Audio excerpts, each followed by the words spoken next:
Hi Brendan, my name is Ali. I'm one of the emergency consultant. Thanks for asking me to talk you through hyponatremia today. So we'll talk about assessment and also we'll talk about investigation of hyponatremia. Brendan, may I ask you what level you are? Intern, okay. And have you dealt with any case of hyponatremia before? No, okay. All right, so just give me a second just to have a look at the blood test. So the sodium is 117, so that's indicate of moderate hyponatremia.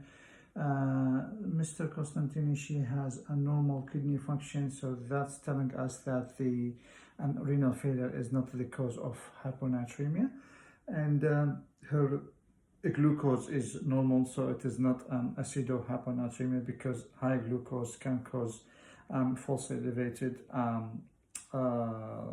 sodium. So we have to correct the sodium level by a certain formula.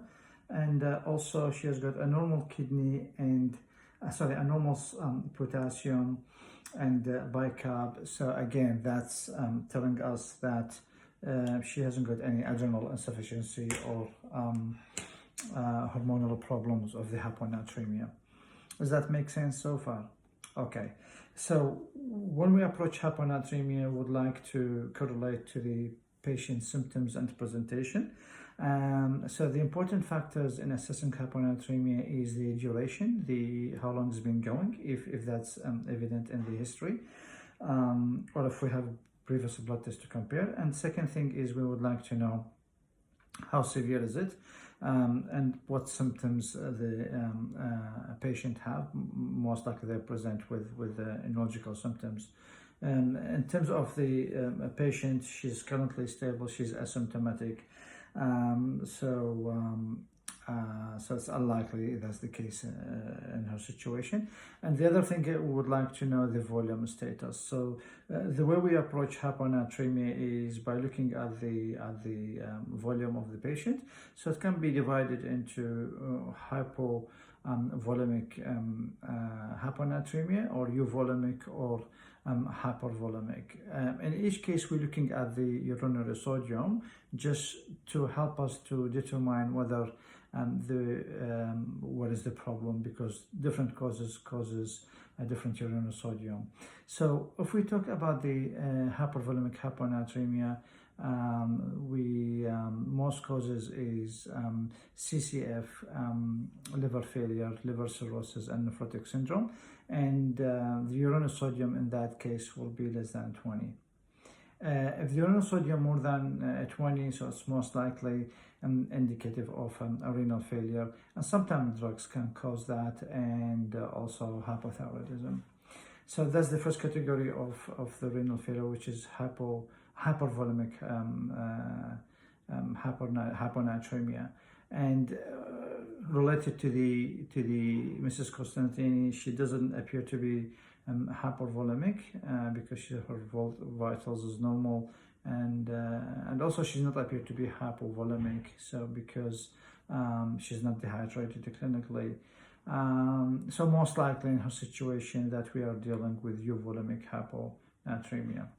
So when we talk about euvolemic hyponatremia, we're talking about causes like SIADH,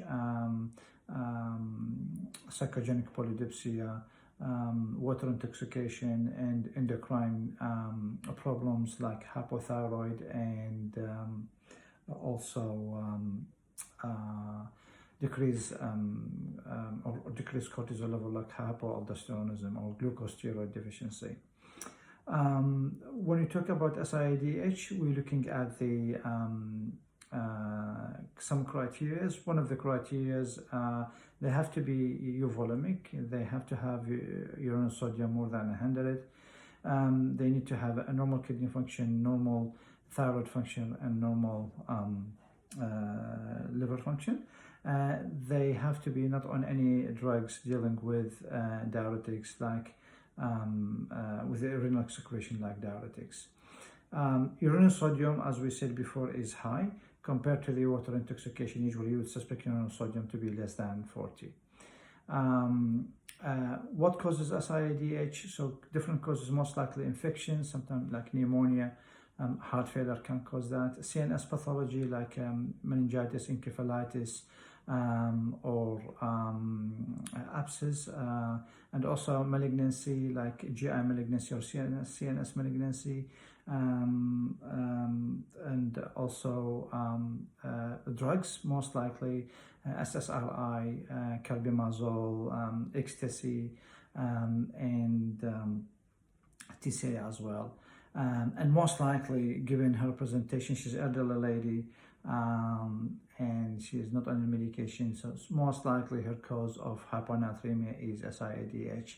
And given that she's a smoker, so we have to suspect that she may have malignancy, or could be she may have a lung pathology or pneumonia, because sometimes small lung carcinoma can cause SIADH as well. The third category is we're talking about is hypovolemic hyponatremia, which is usually from GI loss like diarrhea, vomiting, third space loss. The urine sodium here will be less than 20, and if urine sodium more than 20, we're talking about renal causes or hypothyroidism or hypoadrenalism. Now, how do we investigate? We need to have a urinary sodium, we have to calculate urine osmolality. We need to check renal function, cortisol level, and thyroid level. And also we have to look for any sort of imaging wise. We'll do an X-ray and look for any infection in the chest, and also CT images to rule out CNS malignancy. So this is the general approach. We will organize a session next encounter to explain hyponatremia again.